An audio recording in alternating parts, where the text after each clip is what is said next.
Welcome to the Mighty Emotions podcast. I'm your host, Giselle. I'm a certified emotions coach, and I teach you how to respond better to your emotions so you can feel better in your life. My mission is to show you how to work with your emotions to become more emotionally resilient. Your emotions are not designed to overpower you, they're designed to empower you. On this podcast, I share what our emotions are, how to understand them and work with them, and the tools you need to reclaim your power and get unstuck from emotional pain so you can find fulfillment in your life again. I'm so glad you're here. Now let's get into the episode.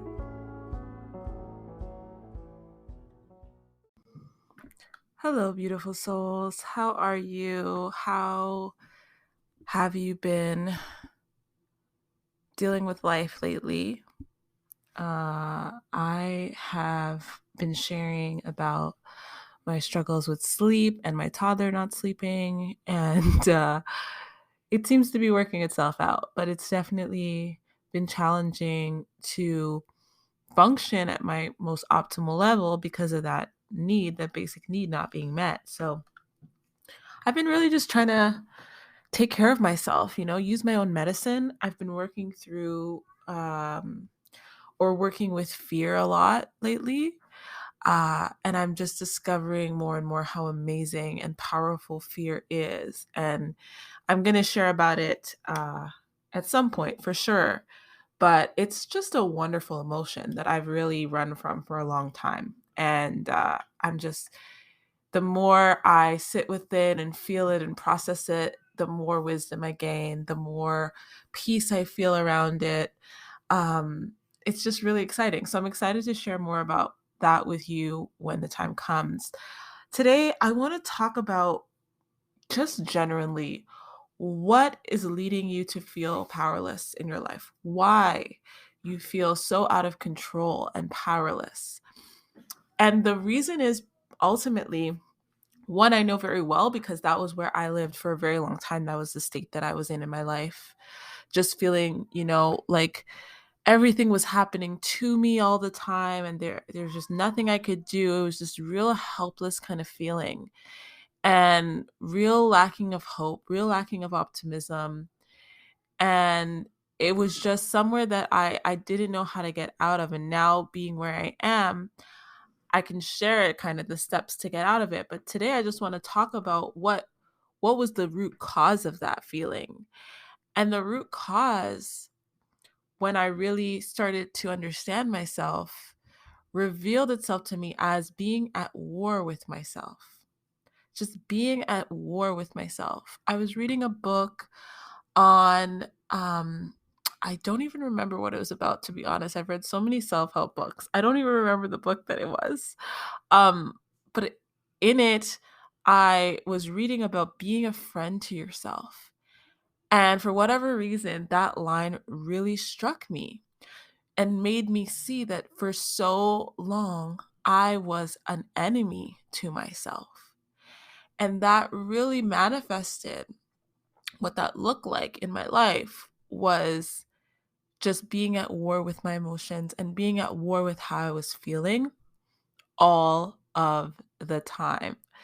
Resistance, resistance, resistance, just being really upset about what I was feeling, not wanting to accept it, not wanting to lean into it, thinking something was wrong with me. And I see this all the time in our society. There's so many stories that we have, and there's so many people who are at war with themselves and they're missing out on life. They're missing out on their power to create beautiful lives. And there's a lot of layers to this. This isn't about blaming anyone for why they're there. It doesn't matter why we're there. What matters is that we become aware that we're there, right? We become aware of how we interact with ourselves. Now, you might be listening to this and say, Giselle, I know that I'm at war with myself. I know I have all these negative self-talk and I have all of these things. And the negative thoughts, for sure, we can be super aware of, right? But what is your relationship like to your feelings? What is your relationship like to how you feel?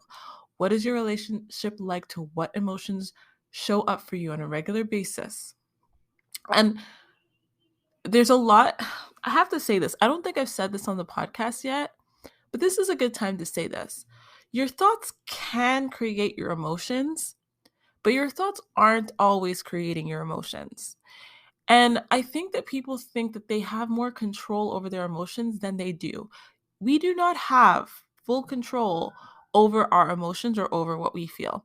What we're feeling is an automatic, built in programming, a wiring, right? It's how we are hardwired, the same way our cells are wired to do certain things. And the oxygen in our body is wired to move it, like our lungs are designed to, pump oxygen. Like we are designed with these emotions, and it's an automatic experience that we have. It is not something that we are controlling, right? So while we can have a thought that generates an emotional response that makes us feel a certain way, I can have a memory and recall how I was feeling in that time, or I can kind of project how I want to feel in the future, but only if I've experienced feeling that way before, by the way.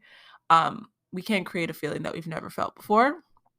But like if I can absolutely do that with my mind, but my emotions do not come from me. Like I'm not making them, right? Their experiences, their signals, how I'm programmed, how I'm wired so that I can navigate life, so that I can take care of myself.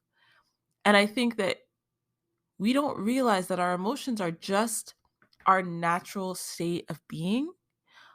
And we think that we are creating that emotion, or we focus a lot on our thoughts and our mind and our negative thoughts. And yes, those negative thoughts generate more and more emotion because those negative thoughts are an obstacle to us getting our needs met.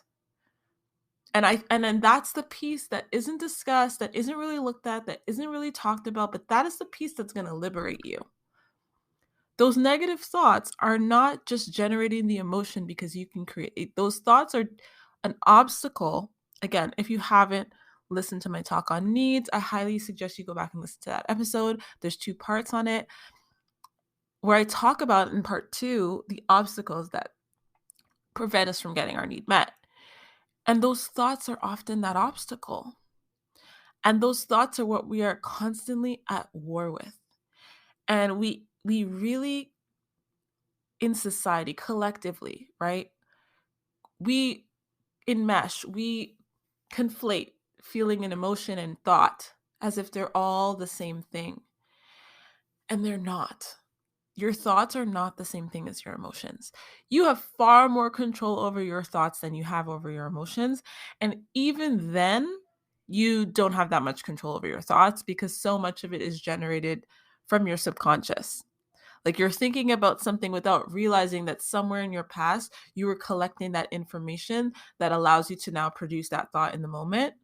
So you don't actually have that much control over what's being generated within you. And that's okay. That doesn't make you powerless, right? That makes you a human. And what you do have control over is how you respond to that. And when we don't step into that role, when we don't take responsibility, when we don't own that ability, that is what leads us to feeling helpless and powerless. Because we are powerless over that thought being generated or over that emotion showing up, but we are powerful enough to decide how we respond to it. And often how we respond to it is by just going to war with it. Going to war with it. Like I said earlier, I'm working with fear right now. And fear has been an emotion that I have been going to war with for a really long time. And I understand it. I understand that it's good, but lately I've been diving even deeper into it. Like, why would we be programmed with this fear? What is that about? And learning to befriend it, learning to listen to it, learning to slow down and really pay attention and observe it. Observe how it feels in my body. Observe what I'm experiencing when this fear is showing up. Observe what my mind is doing. Because what our mind often does when we don't know how to work with our emotions, if you haven't been a client of mine and you haven't learned what each core emotion is sharing with you, then it's fine because no one's teaching it, right? But what we don't realize is that our minds are always looking to create meaning and looking to create stories and interpreting what's happening. And when we don't understand our emotion, we don't understand what we're feeling, right? Like, really, let me repeat this. When we don't understand what we're feeling, we don't know what we're feeling, our mind is going to look to create a reason that we're feeling the way that we're feeling. Our mind isn't going to say, oh, it's fear coming up. Oh, it's fear, right? When we don't know what fear feels like, when we don't know what sadness feels like, when we don't know what anger feels like, our mind isn't going to say, oh, this is fear or anger. Our mind is going to say, oh, this happened that is making you feel this way. Or, oh, this is what you need to focus on because that explains why you feel this way. This external thing or this external person or this story about you that you've been carrying for your whole life. Like our mind is just looking to give us certainty, just looking to make sense of things. And so when we begin to work with our emotions, we begin to program ourselves with the real meanings that are going to benefit us and serve us. Okay. And another thing that contributes to our war with our emotions is the messaging about emotions in our society.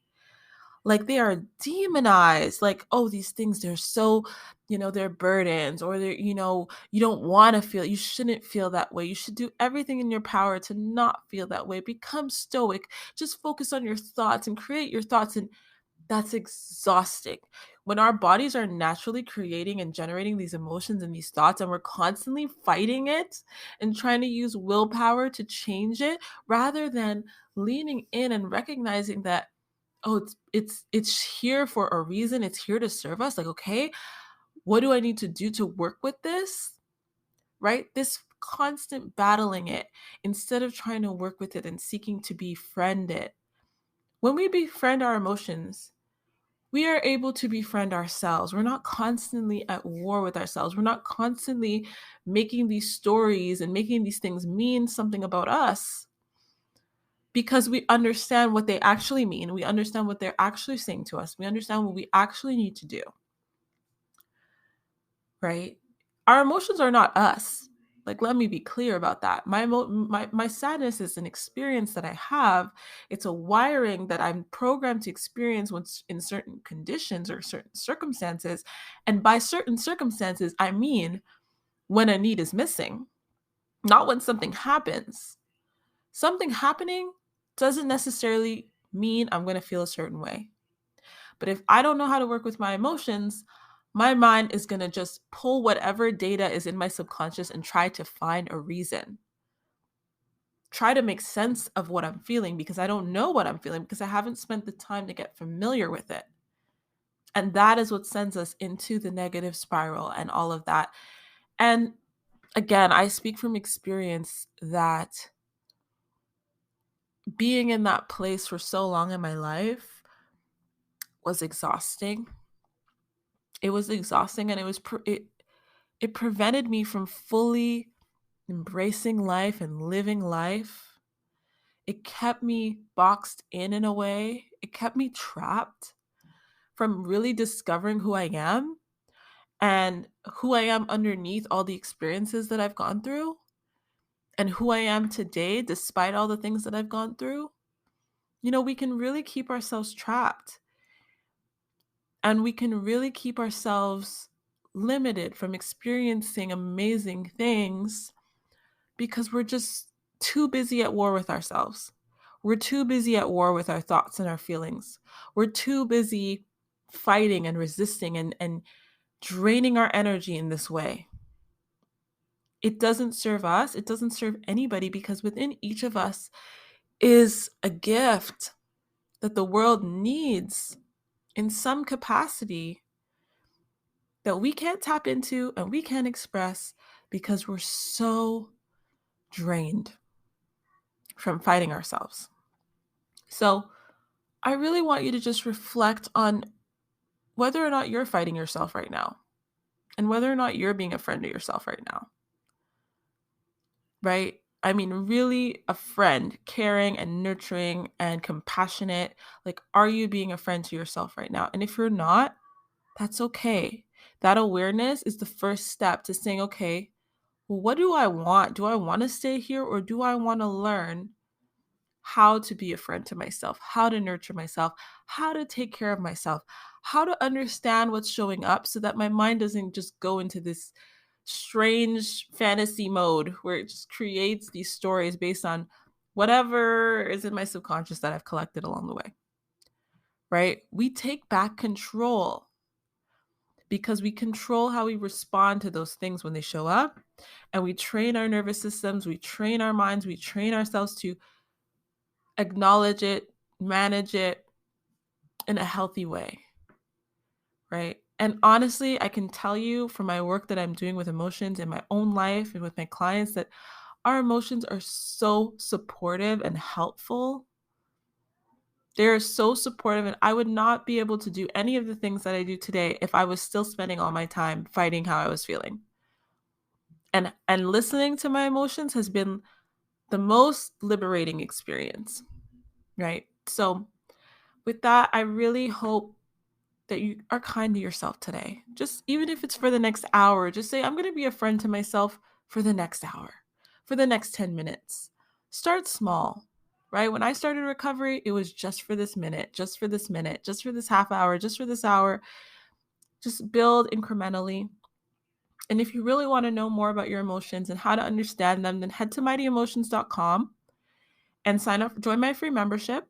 It's free. You just sign up, and there's a lot of resources in there to help you begin to work with your emotions, begin to befriend yourself, begin to nurture yourself and honor yourself.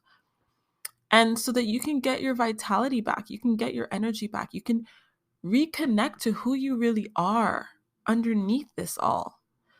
The person that's trying to come through that can't because you're too busy bickering with how you feel. You're too busy suppressing it or running from it or avoiding it. You can have so much more life when you learn to understand your emotions. And that is what I'm here to help you do. So head over to mightyemotions.com, check out the free resources. And if there's anything that you're struggling with specifically, if there's anything that you took from this episode and you kind of want me to go deeper on, send me a message. You can DM me in the community or leave a comment, and I'm happy to do that for you, right? Because I want you to find this freedom, to have this, be liberated from the heaviness of carrying these emotions all the time and the exhaustion of fighting them all the time. You're a human being. There's nothing wrong with you. There's nothing wrong with you. And I want you to discover the power you have to create an amazing, fulfilling, beautiful life. So with that, thank you for listening to another episode. I will see you on the next one. Bye. Thank you so much for listening to today's episode. It would mean so much if you could subscribe, leave a review, share with your friends and family, and let me know what you think by going to my Instagram at mighty_emotions and connecting with me and letting me know what you loved about today's episode. It really means a lot that you support this podcast, and I love coming to you each week with a new episode. So be sure to subscribe, let me know what you think, and take care of yourself.